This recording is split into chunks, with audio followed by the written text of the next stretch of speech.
I remember after we were married, his dad handed me a box full of newspaper articles. It was about a 12 by 12 box.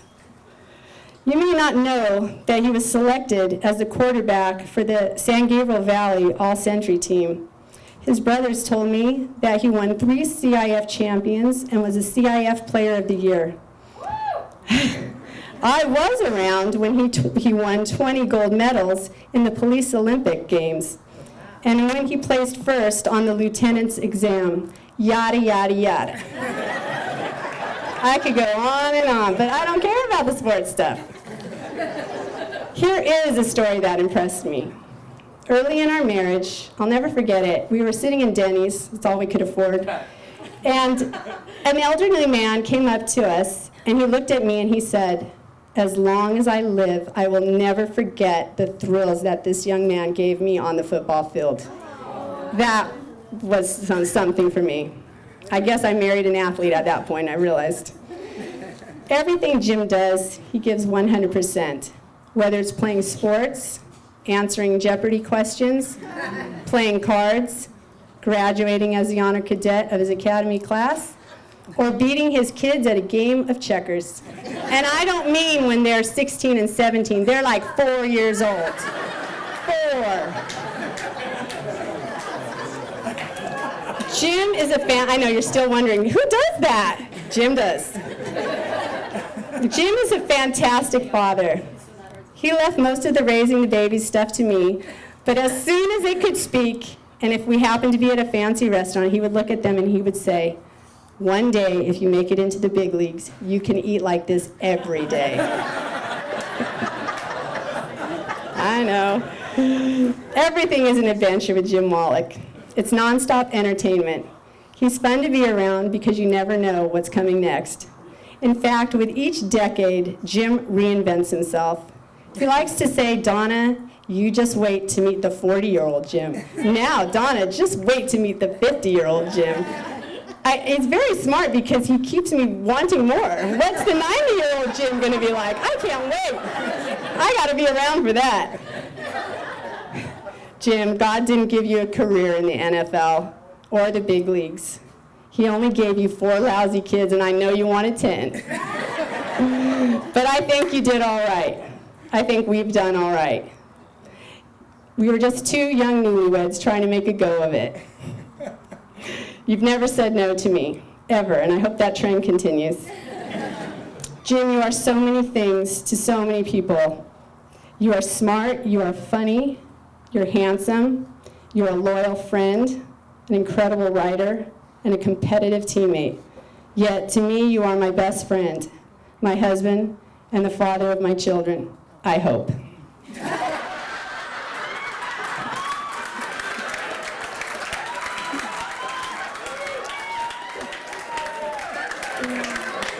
Sometimes we want to wring your neck, don't we all here?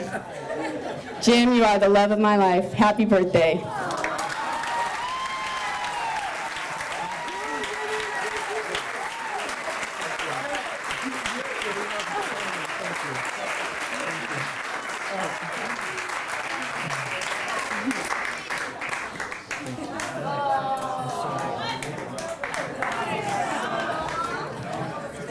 Now, if I can get this to work properly, and I might need Kevin, I'm going to have my brother via satellite, if it's okay with you, Stephanie.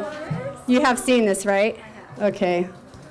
Where's Kevin? Okay, for those of you that don't know, my brother is in South Africa, so he could not be here tonight.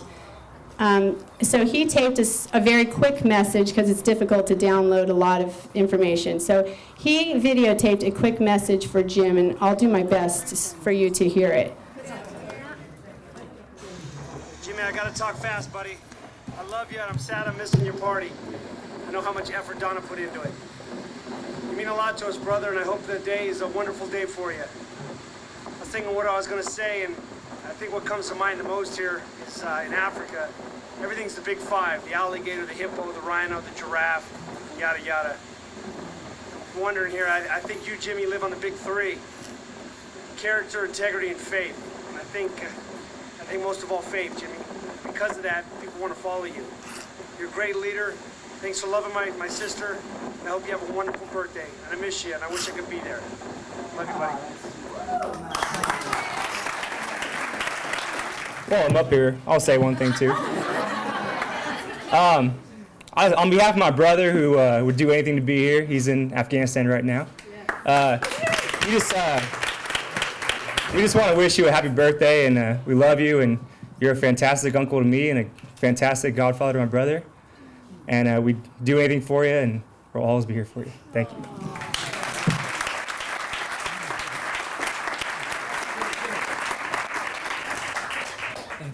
By the way, Kevin is a lieutenant in the Air Force. He's in Mississippi getting trained to be a, I say fighter pilot.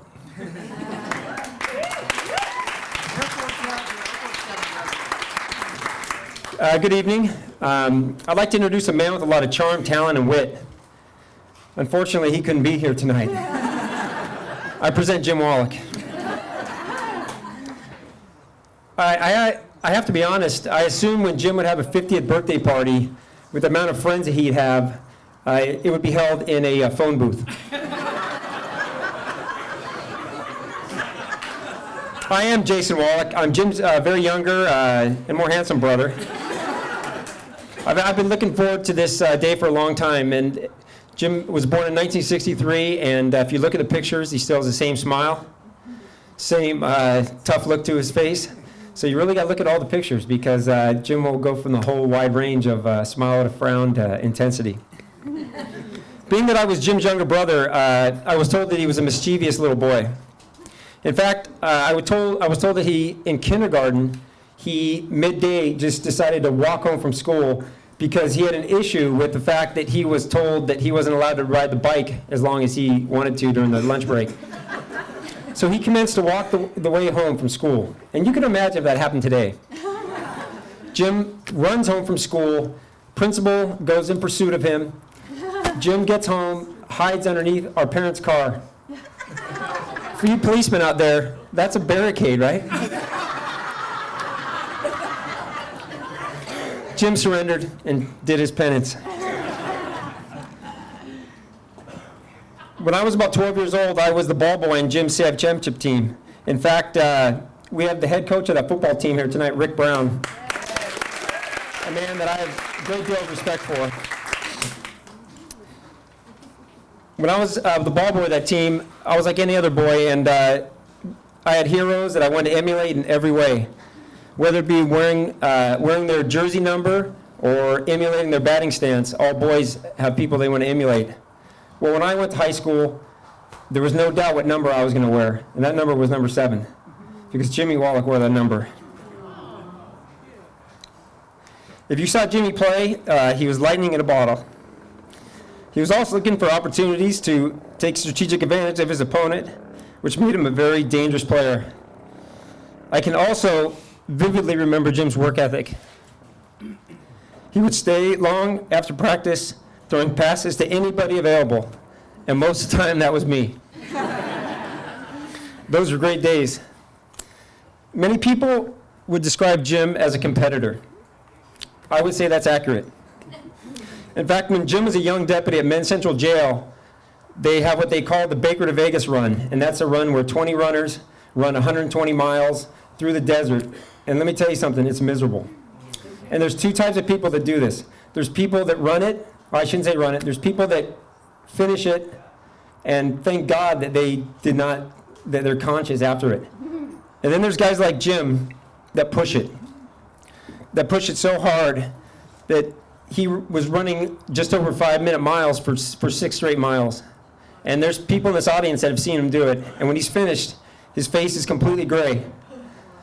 But there are fruits to that labor. Jim is part of 5 championship teams that won it, and nobody on the sheriff's department's won it as many times as him. And if you look at his body type, he's actually probably made more for sprinting than long distance running. But that's the kind of competitor he is. I had the good fortune to work patrol with Jim at Lakewood Station. Jim was all business out there. He prided himself in taking bad guys to jail and making an impact on the community. I recall one particular day where I responded to a call with Jim, and he was taking a police report of a young athletic kid that had his bike stolen from some street tough. I remember Jim pulled out his notebook, and he was intensely writing down the specifics for the police report. I remember that intense look on his face. He was not happy at all. The very next day, I saw the same boy riding a brand new bicycle on his driveway.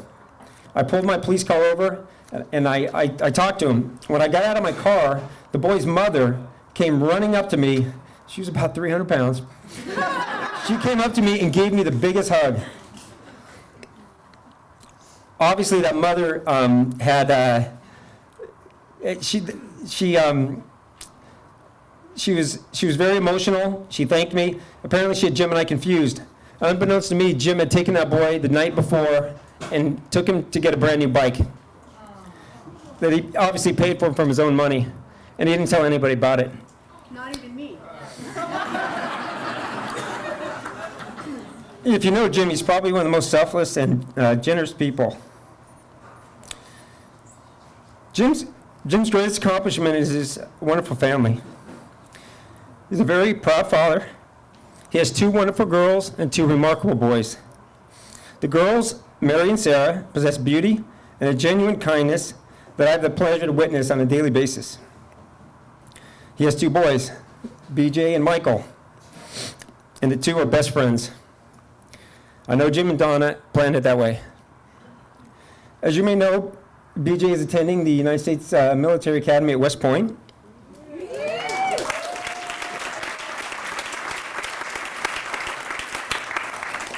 And just the thought of my father knowing that one of his grandkids was attending there he'd be infinitely proud. My father used to tell stories about General Patton, Douglas MacArthur, and I knew every one of those stories forward and back. It'd be a big deal to him.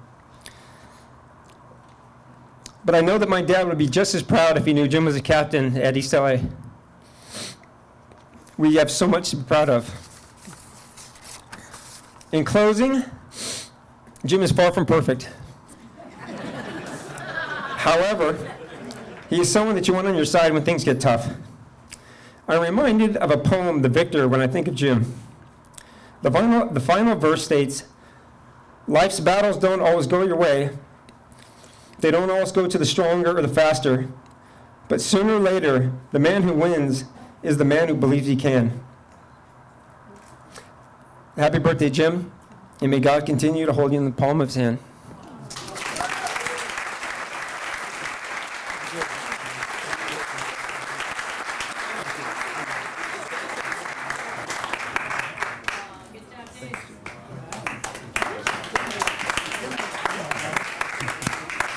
All right, good evening, everyone. As Jason mentioned, I have the honor of being Jim Wolak's oldest son, and hello.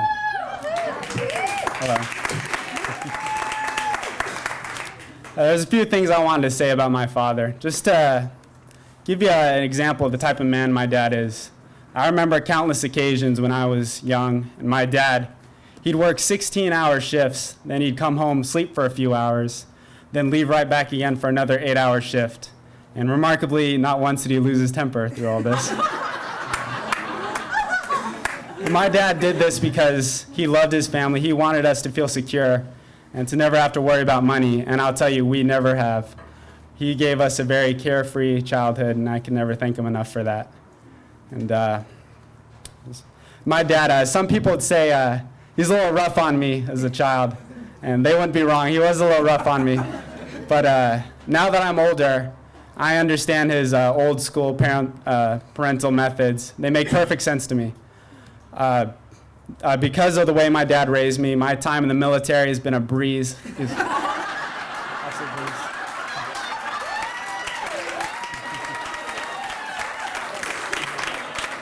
No drill instructor is near as intimidating as my father. Not even close. So pretty much I hope to someday be able to replicate my dad's parental raising abilities when I have my own kids. And now my dad, he was born with a be the best mentality, and it served him well in his life. High school, he managed to play 3 varsity sports, still managed to be a terrific student. He won 2 trophy student, pretty much, not compared to me, but for the time. As mentioned before, I think it needs to be brought up again. He won 2 CIF championships in baseball and led his team to a CIF championship in football as a quarterback. Did an incredible job. And the sheriff's department, he was the honor cadet, I believe, and then quickly rose through the ranks to become captain. And it's hard to say, put into words how I feel about my father, but the best way to put it would be is I hope someday when I have kids, they look up to me the way I look up to my dad. It's the best way to put it.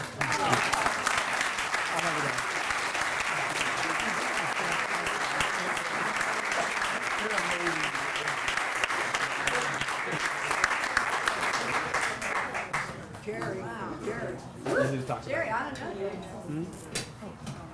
I know what to say now.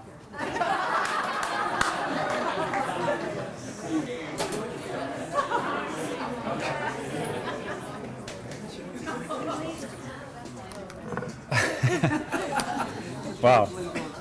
I don't know where to start, but I'm Jerry, and it's funny, I was looking at my notes and I actually wrote that. Hi, I'm Jerry.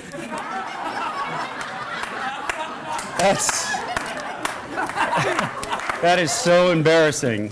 But I saw these around. Did you guys see these? I almost feel like 4 more years or something like that. But at least they had the head to scale. I think that's important. So, I was telling Jim earlier today, I saw these. I was by here today dropping off some ice, and I said, Jim, can you imagine the girl in Taiwan punching these out? Like, she must have laughed so hard. Like, hey, Ming, these Americans are so crazy. Anyways, we'll move on. So, like I said, I'm Jerry. I'm the youngest of the family. And again, I want to thank everyone for being here tonight. It's just a wonderful night. I hope everyone's having a great time. I want to thank everyone in the military. We have Michael, my sister Joyce's son, Kevin, who else? Jacob, Cameron. Anyone else in the military? Not Civil War. Yeah, Frank Gomez. All right. But like I said, I want to apologize. I was late today, and the Wolak family, that is just, oh my gosh. If you're late in our family, you've hit rock bottom. But I actually visited my dad, who's buried here at Forest Lawn, and I went there because that's where I had to park.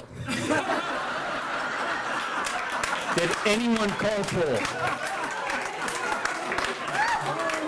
I swear, I think everyone thought they were hooking up tonight, so they said, I'm driving by myself, you know? But,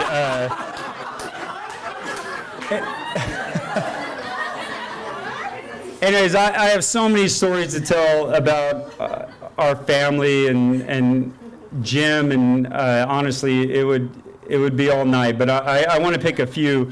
We just recently went to Don Hare, Dave Vasquez, who played for him. If obviously people don't know, that was our Pop Warner coach, and he coached at Covina, and just a wonderful man. Brian Kearns knows him, but he died recently, and we went to a memorial.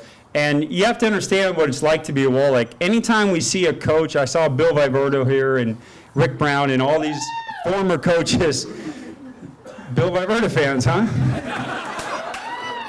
Wow. Anyways, it's so difficult to be a Wolak 20 years later because the first, this Don Hare event was over 4 hours. The first 2 hours, Jason, Jim, and I were apologizing. It's so sad. Like, we didn't talk about the good old days. We talked about, hey, we were just totally out of control, and we are so sorry for the things we did, you know? And in fact, I even thought of this thing, thinking that, can you imagine if during Halloween, if a kid showed up in a baseball uniform with this mask in West Covina? The poor coach who volunteered his time would say, oh my God, honey, this kid showed up in a Lions uniform with a Jim Wolak mask. It scared the hell out of me, you know? he had thought those days were over. But and you know what, though? We joke about how we grew up, and it's almost the topic of a lot of laughs. But thank God we grew up when we did, because there was no such thing back then as interventions. Or like, hey, we got a problem we got to deal with, special meeting tonight. Thank God coaches back then wanted to win. Because all the misery we caused, you know what? We were good. We were, and I know, like, I can't imagine what's going through, like, Coach Brown's mind right now. Like, was it worth it? You know, Bill, was it worth it? Thank you, amen. But you know, we used to, you know, we obviously, like Jason mentioned, we looked up to Jim. Everything we did, the way we walked, the way we talked, the way we threw our helmet, the way we yelled at umpires. The way we were incredibly disrespectful to coaches, all because of Jim. But like I said, it was very normal for us to look at a coach who's, God, it breaks my heart. A coach who's volunteering his time and us saying, hey, you have no idea what you're talking about. You know, because we thought we knew it all. We were 12 years old. We had it all figured out. You know, we wanted to choose the all-star team. We wanted to bat third, play shortstop, because we had it all figured out. But, you know, all kidding aside, growing up and looking at Jim, I can't tell you how lucky I am that he was my older brother. He was truly a great example, not temper-wise, I mean, but just as a person and someone who wanted to win and, you know, give it his all, but more importantly, prepare to do battle out there, and that's actually more important than any talent or anything like that. But, you know, like I said, I could tell so many stories about Jim, but one thing that made Jim very different than other teenagers is that we were actually always invited, which is incredibly rare. Any teenager, you know, the last thing they want is their little brothers around, and whether Jim was going to the movies or a high school football game or Carrie Foley's swimming pool, we were always invited to take a leak in that pool.